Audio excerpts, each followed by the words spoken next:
In today's program, we take a look at the complex historical relationship between race and organized labor in the United States, with a special focus on the important role that African Americans have and continue to play in the U.S. labor movement. I'm your host, Bill Fletcher, and that's today on this episode of The Global African.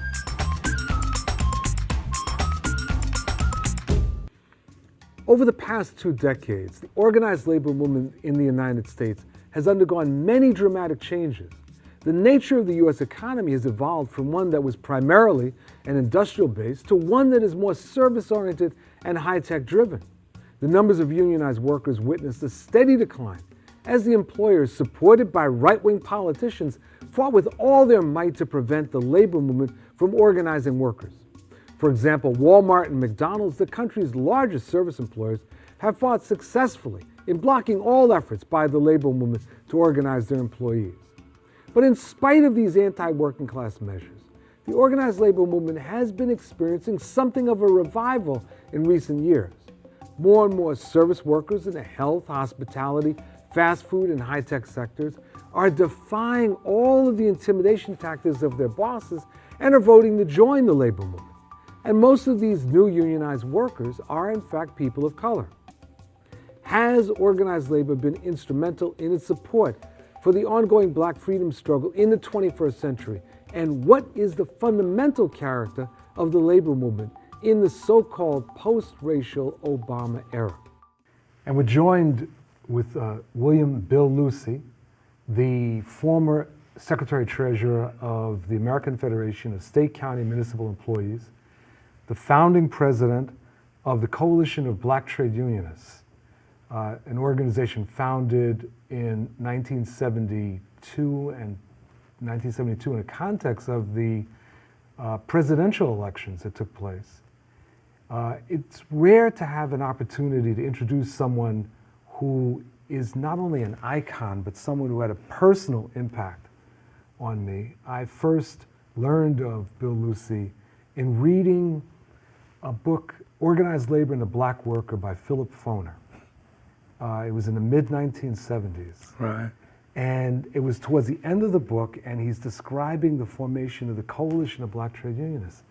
And I was just floored. I said, wow, this is fabulous. This is something I need to get involved with.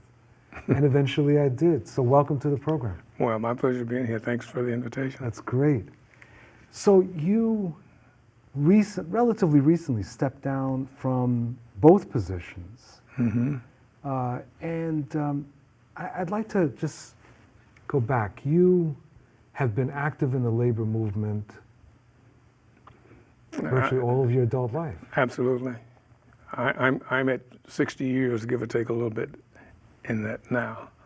And you were in Memphis in 1968. Right. Can you just say a little bit about how you got to Memphis? Well, I was a staff employee of the American Federation of State, County, and Municipal Employees in 1968. I came on board in 1966 and was assigned to Detroit, Michigan, and got a call one day from the president's office that raised the question, what are you doing for the next day or so? Mm-hmm. And I had the wrong answer. I said I'm relatively free, so president at that time, a fellow by the name of Jerry Worth, asked if I would go down to Memphis and take a look at what appeared to be something going on. We didn't know what, or didn't even know why. So I went down to take a look. And in fact, what you had was the foundation of a confrontation being built by workers themselves who had just become incredibly frustrated with the process.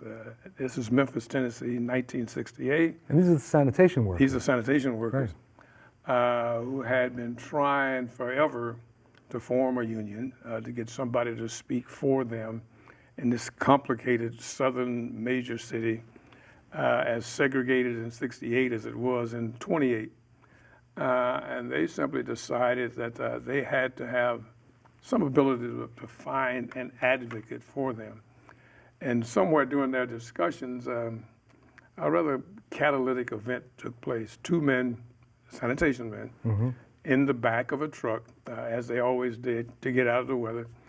Something tripped the mechanism. The truck crushed them into the packing system, and this became the trigger essentially for the strike. And the strike was really about the inability of these workers to get their issues on the table, to get somebody who would be willing to listen to them and take some action.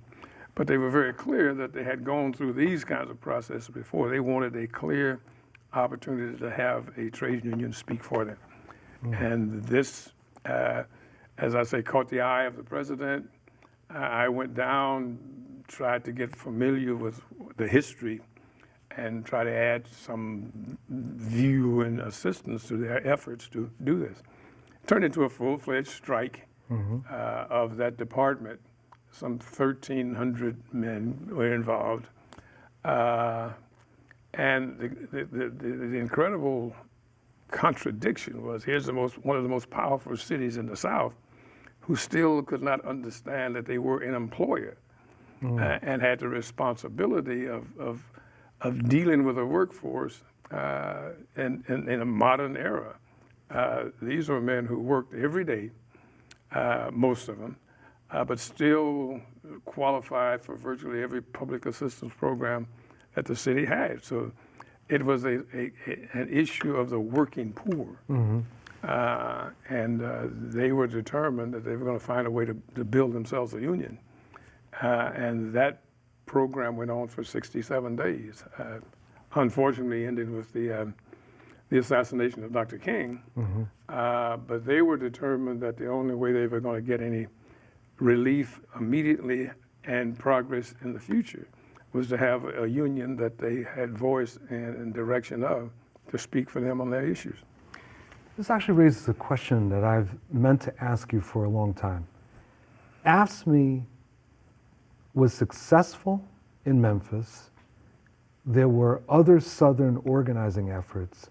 Why did AFSCME not do more in the South? We had a number of campaigns, but in 1968, we were a relatively small union trying to figure out what made the most sense in terms of trying to organize public sector employees, black or white. We had a serious conversation with the Southern Christian Leadership Conference and with Dr. King prior to his death about how we do this. And we certainly had no experience in it. Memphis was an incredible experience for us. The model had great possibilities, but we could never tell what we were going to confront. And we certainly did not want, after the assassination, to raise the specter of we're the union that Dr. King gave his life for, and use that as an organizing tool. Somewhere I read of the freedom of assembly. Somewhere I read of the freedom of speech. Somewhere I read of the freedom of press. Somewhere I read that the greatness of America is the right to protest for rights.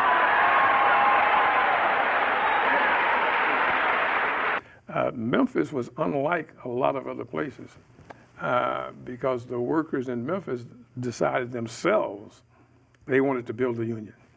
You go to other places, you got to convince people that the union is worthwhile. And for back in those days, and probably still now, workers at the lowest level of the workforce, it's always risk versus reward with them.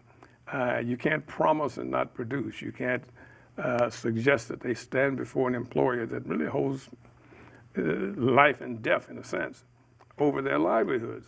After the Memphis strike, we saw the other example in Charleston, South Carolina. That's right. Where those workers, for reasons I suspect similarly, wound up in the same position. We're going to fight until we get a union. That has to be a worker's decision. And I think we were successful in many places with that model. In those days, our union was growing at the rate of about 50,000+ net new members each year. So the idea of public sector employees having rights that entitled them to have a union caught on. Prior to that, the idea of organizing a public sector union in the Deep South was just unheard of. Right. And it feels like it's sort of back to the future. I mean, we're in a situation now Right. where public sector workers are losing their rights. What about in the South? In spite of the setbacks that we've had in the South, public sector workers and predominantly black public sector workers see the value in having a union that is able to speak for them and with them. Mm-hmm. I would reference the recent Chattanooga organizing loss. Mm-hmm. Not because black workers weren't committed to it, it's simply the message and the value of organizing was not disseminated in a way that the overwhelming majority of the workforce decided it was something they want to do. We see examples all across the South, and particularly in the blue-collar section, equally true in the healthcare and health delivery sector. The public sector for a long time has been sort of the entry point for black workers into meaningful employment. As bad as some of the jobs were, they were jobs that folks could get into. And I think particularly in the South, the lack of commitment to organizing reflects itself in different ways. It reflects itself in the political system. Simply because you've got 18 or 19 right-to-work states, and there's a lack of willingness to organize in the states. That means you give up 18 or 19 major political seats without even a contest. And that also means that small group of legislative types can in effect set the political agenda around workers' rights. For the whole country. For the whole country. Absolutely. Absolutely. And we see that happen now, where right to work for many, many years was by and large limited to the old Confederacy. That's right. You now see it moving into more industrial states, Michigan, Ohio, Indiana, right. And the effort for politicians of much more conservative nature to say, well, we want a right to work bill in our legislature. And you find some workers saying, well, that's not a bad idea. Well, it's a dreadful idea. Because what it does is subjugates the workforce to low wages, low benefits, and affects other parts of the social agenda. Now, in 1972, you were involved in forming the Coalition of Black Trade Unions. Right. I still remain very impressed every time I look at the names of the people that were assembled. I mean, the heavy hitters in black labor. Let me ask you a controversial question, though. There was already an organization, the A. Philip Randolph Institute, that had been set up by the AFL-CIO in, I believe, 1967 or something. You and others decided that there needed to be something else. How did you arrive at that decision? Well, we went through the experience of a long, drawn-out primary contest for the presidency of the United States that involved initially, I guess, Hubert Humphrey, et cetera, but George McGovern wound up being the nominee of the Democratic Party. And I believe it was Richard Nixon, the nominee of the Republican Party. Right. And we had heard and had experienced their economic and social views for years. And when push came to shove, the American labor movement said, well, we're neutral. Well, there is a difference between George McGovern and Richard Nixon. Indeed. And at least in the black community, being neutral means one is no better or worse than the other. Well, that couldn't sit with us. We spent not only the time listening to their views, their economic projections, their social views, et cetera. And we couldn't go, at least I couldn't go back home and tell people, do whatever you think is right. I mean, the McGovern agenda, which most of us had participated in trying to shape, had tremendous meaning for black workers. And the Federation, the FL-CIO, while it may or may not have had the authority to be neutral, it certainly didn't consider our views while taking that position. Mr. Randolph was an incredible champion of working people, not just black workers, but workers in general, sat on the executive council. I think at that time, C.L. Dellums was on the council. Oh. It became clear to us that either they were not heard or they could not speak, one of the two. And we thought clearly that here is a need for black workers to coalesce around a very clear set of issues that were important in the long run. Richard Nixon, who sort of developed the Southern strategy. Indeed he did. How could black labor leadership go back to black workers and say, well, you know, there's very little difference between these two. And we felt that there was a real need for us to have a conversation about this problem. And out of that conversation, perhaps, would come an idea of what to do. So we, of course, we didn't have emails and Twitters and all that kind of stuff. So our effort was word of mouth, to talk to other people who we knew or might have been concerned about this issue, or if they were not concerned about it, to let them know about it. So that was in 1973. 1973. And the coalition has been meeting on Memorial Day weekends ever since. Ever since. We figured Memorial Day weekend was a good weekend for people to meet. If they thought this was an important enough issue, they would use that holiday to do it. We didn't ask anybody to underwrite our activity. We felt that if it was an important enough issue, then people would figure out how to get to the meeting, whether they'd come out of their pocket, come out of their bank account, or whatever. We wanted to be free enough and independent enough to have an open discussion and conversation on any issue that had implications for black workers.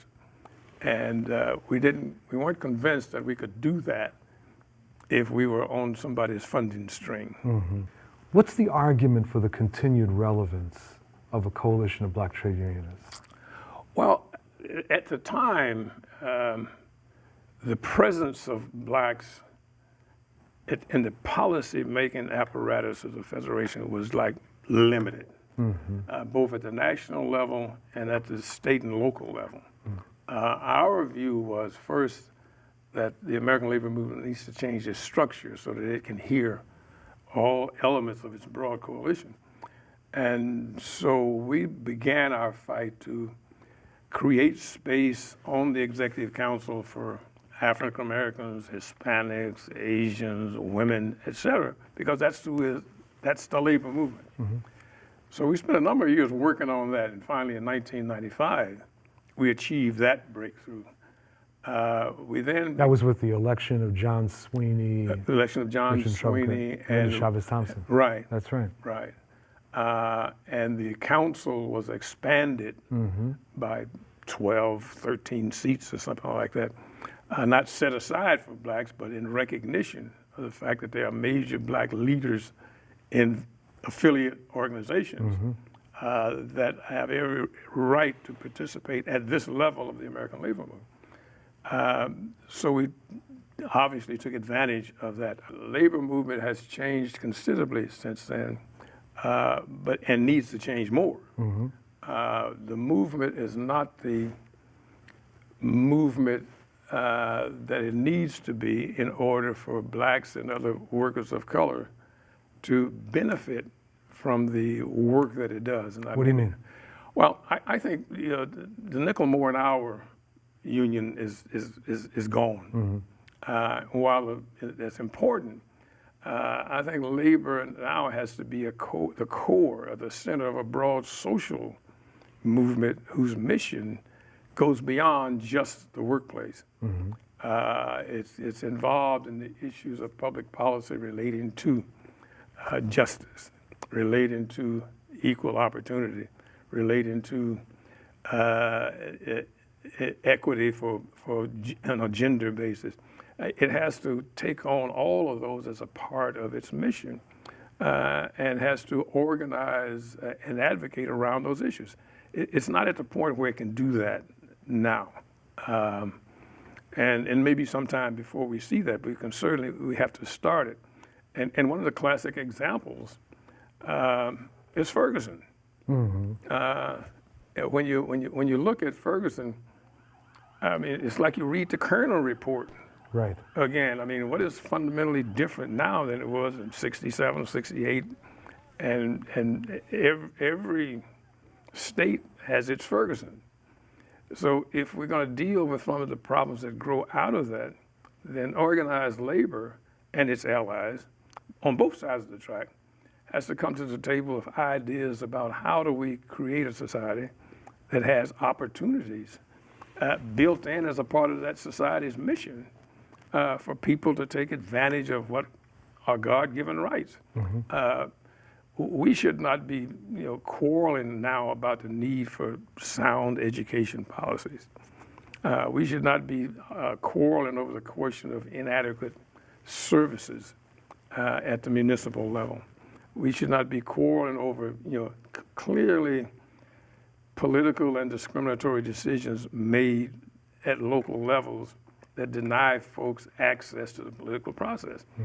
You have an organization of black trade unionists, and anytime black folks get together, white folks tend to get nervous.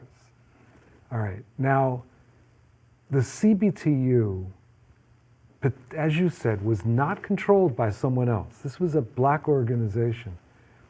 What's the balance between raising hell and sort of working on the inside?